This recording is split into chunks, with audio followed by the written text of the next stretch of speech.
Baahubali, mass జాతర 2 సినిమాలు. ఏ సినిమాకి వెళ్ళాలో మీరే చెప్పండి అన్న.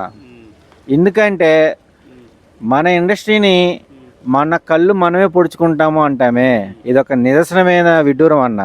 విచిత్రం ఏంటంటే స్ట్రైట్ సినిమాకి వెళ్ళాలని ఏ ఆడిషన్ చూసుకుంటారు. నేను ఒక మూవీలో ఒక ఆడియన్ శుక్రవారం రోజు మాస్ జాతర రవితేజ సినిమా చూద్దామని ఎంతో యాంగ్జైటీగా ఉన్నానన్న. కానీ బాహుబలి 30వ తారీఖు ప్రీమియర్ షోలు వేశారు. బాహుబలి ఒక 10 సార్లు చూశానన్న, పార్ట్ 1 పార్ట్ 2.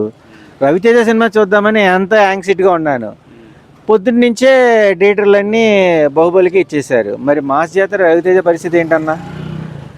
వాస్తవంగా చెప్పాలంటే ఎవరు గొయ్య వాళ్ళు పడతారంటారు కదా, అందుకనే సినిమా థియేటర్లు కూడా కళ్యాణ మండపాలు అయిపోతున్నాయి అన్న.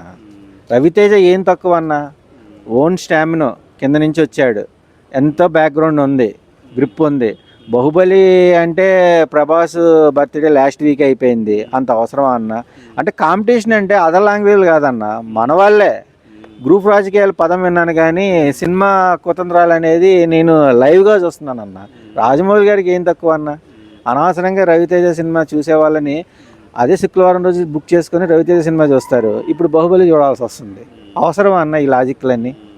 అయితే వాస్తవంగా మ్యాజిక్లు ఇంపార్టెంట్ కాదు, లాజిక్లు అవసరం జనాలకు. కాబట్టి వెయిట్ అండ్ సీ.